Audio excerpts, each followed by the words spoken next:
आ जाओ. Give me a hug. So proud of you. So proud of you.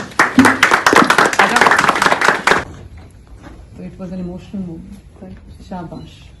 और कितना आपने ट्रेल ब्लेजर आप बनी है इन योर ओन सेंस के लोगों के लिए, जो यंग वुमेन पुलिस ऑफिसर्स जो हैं उनके लिए कितना आपने अच्छा शाइनिंग एग्जांपल बना दिया.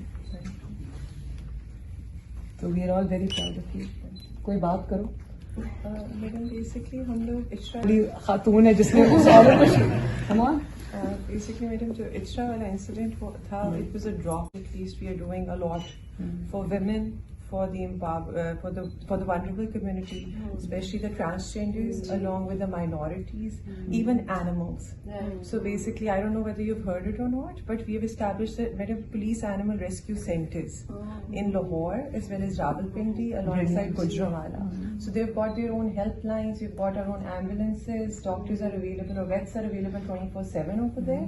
So anybody who has a hit or run case or an animal that needs to be taken care of, to both that. Madam हमारे तहफ़्फ़ुज़ सेंटर्स भी हैं उधर. We have got victim support offices. We have meet transgenders madam wear uniforms. They feel very inclusive now. I wish you could meet them. I will meet them. I wish you could meet them. मेरा काम ही यही है शायद. I will meet them.